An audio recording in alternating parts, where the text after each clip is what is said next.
Okay, let's dive in. Imagine, just for a second, your body feels like it's tightening up, like it's wearing its own corset. Or maybe picture being on a swing that suddenly has no gravity, just shooting up. Scary heights, where things, familiar things, start to lose their shape. Yeah, that's really vivid language. And it captures something of the intensity, doesn't it?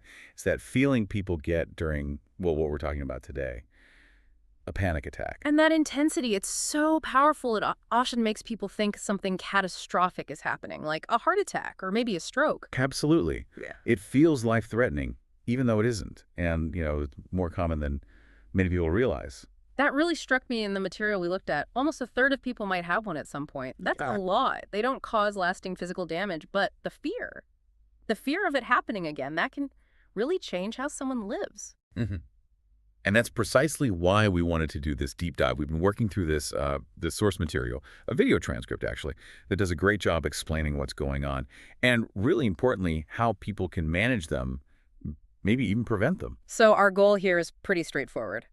Pull out the key insights from that source, give you a clear picture, because really the first step, as the material emphasizes, is just understanding what's happening, whether it's for yourself or maybe for someone you know. Right.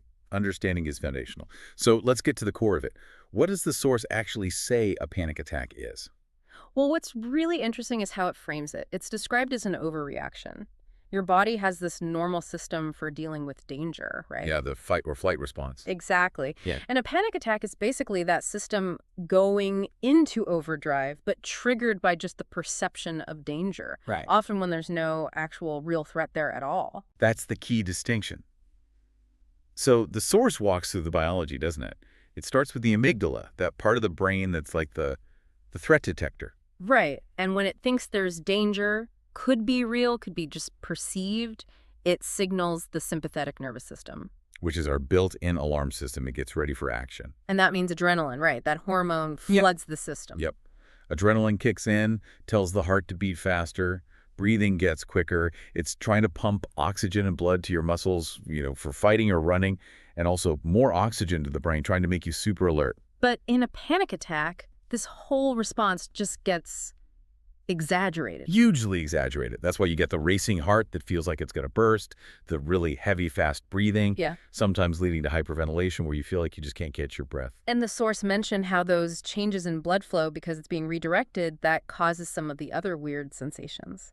Exactly. Like feeling lightheaded, dizzy, or getting that pins and needles feeling, numbness maybe in your hands or feet. It's all connected to where the blood is going or, well, where it's being pulled from. And this intense peak, it usually doesn't last that long. Typically, yeah. Yeah. The source says it peaks within about 10 minutes usually. Then another part of the brain starts to come online, the prefrontal cortex. That's more involved in, let's say, rational thinking. It begins to sort of calm the amygdala down. Like hitting the brakes. Kind of. It activates the parasympathetic nervous system. That's the opposite of fight or flight. Think rest and digest. Okay. And that system releases a different chemical, acetylcholine, which works against the adrenaline, tells the heart to slow down, breathing settles. Yeah. The whole system starts to wind down. So the really critical takeaway from the source is that thinking you're in danger is enough to set this whole physical cascade off. Your body reacts like there's a predator right there, even if you're just, thinking about a stressful meeting. It's a really stark example of that mind-body link. Now, while we understand that basic mechanism, the source also mentions that figuring out the exact trigger for any given attack isn't always simple. Right, it's not always obvious. But it did talk about potential triggers. Yes, things like environmental cues. Maybe a smell or a place that perhaps unconsciously reminds your brain of a past trauma that can set it off. Mm-hmm. And the source also makes it clear that panic attacks aren't always isolated events. They can show up as part of other anxiety conditions, too. Right. Like which ones? It listed several. PTSD, post-traumatic stress disorder, which often follows trauma, social anxiety disorder, also OCD, obsessive-compulsive disorder, and generalized anxiety disorder, which is more about persistent excessive worry. So panic attacks can be a symptom within those broader diagnoses. But the source also defined panic disorder specifically. How's that different? That's when the attacks become recurrent.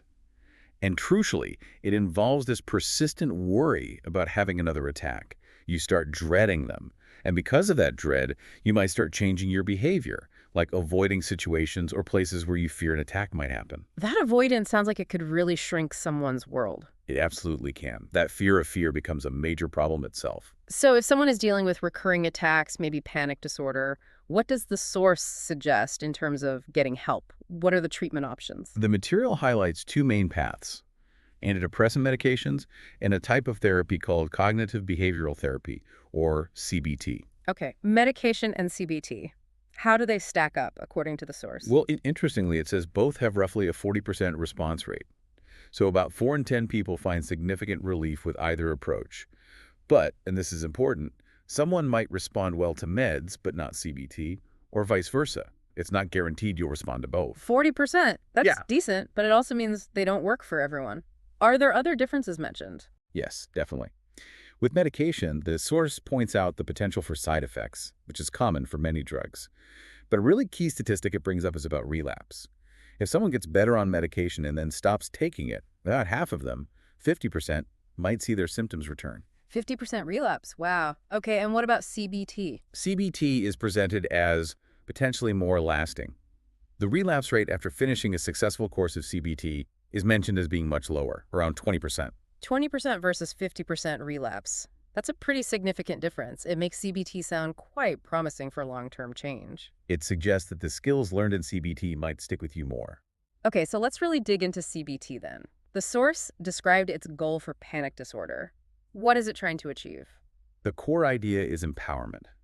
It aims to teach you really practical, concrete tools.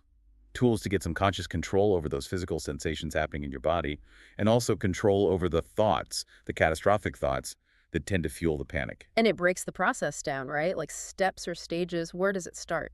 It starts, actually, right where we started this conversation, with education. Understanding the physiology, learning that what's happening is this exaggerated but normal stress response, not you actually dying. That understanding itself can reduce fear. Okay, that makes sense. Demystifying it first. Exactly. Then it moves into learning and practicing specific exercises. Things like breathing techniques to manage that hyperventilation, maybe muscle relaxation exercises too, gaining that physical control. Conscious control over breathing seems like it would be really helpful when you feel like you can't breathe. It's a key skill. After that comes what's called cognitive restructuring. Cognitive restructuring. What does that involve? That's about identifying those automatic scary thoughts that pop up during an attack. I'm losing control, I'm having a heart attack, this is it. And then learning to challenge them, to look at the evidence and replace them with more realistic, less frightening interpretations of what's happening. So changing the story you tell yourself in that moment. Precisely. And then there's a stage called exposure, which I admit can sound a bit intimidating. Yeah, exposure sounds intense. What does that look like? It's done very carefully, very gradually. It involves intentionally and safely experiencing some of the physical sensations that usually trigger panic, or maybe entering situations you tend to avoid because of panic. Why would you do that? Intentionally trigger the feeling. The goal isn't just to endure it. It's to learn through direct experience that those sensations or situations, while maybe uncomfortable, aren't actually dangerous. You're essentially retraining your brain's association, proving to yourself, okay, my heart's racing, but I'm actually fine. This feeling doesn't mean disaster. It changes the underlying belief. I can imagine trying to use these techniques, like challenging your thoughts or doing exposure, must be incredibly difficult when you're right in the grip of a full-blown panic attack. Oh, absolutely. And the source acknowledges that. It's hard in the moment, but the emphasis is really on practice. Like any skill, the more you practice these techniques when you're calm, the more accessible they become when you actually need them. They can help prevent attacks from escalating or even stop them before they fully take hold. Over time, it reduces panic's overall power in your life.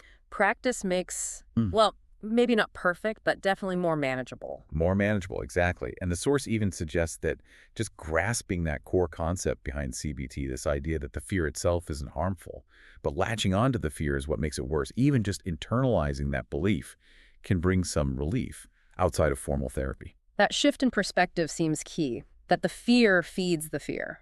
It really is. Breaking that cycle is huge. So circling back then, understanding all this, the mechanics, what might trigger it, the fact that there are ways to manage it feels really valuable, doesn't it? Whether you've had panic attacks or not. Absolutely. Just being able to recognize it in yourself or someone else and understand, okay, this is what's happening. It's this physiological overreaction fueled by perceived danger. That recognition, the source, really hammers this home. is the essential first step toward preventing it or getting control over it. We've covered a lot of ground today, from what that intense experience feels like to the um the science behind it, that exaggerated but basically normal bodily response. We talked triggers, connections to other conditions, and then the paths to help like medication, especially those CBT techniques. Yeah, we've seen it's this overreaction of a system meant to protect us. It's not inherently dangerous itself, but the fear that gets tangled up with it. Hmm. That's where the real difficulty lies. Definitely. And thinking about all this, drawing from the material we explored, it leaves me with a final thought for you, the listener. If our body can have such an intense physical reaction based just on perception, just on a thought or a fear, not necessarily reality, well, what other parts of our lives might be shaped more strongly by our fears than by the actual situation we're in? That's a powerful question. And maybe on the flip side, consider the power of the mind revealed here. Not just its power to trigger that physical storm, but also its potential capacity with focused practice and understanding to calm that storm and help us regain a sense of control.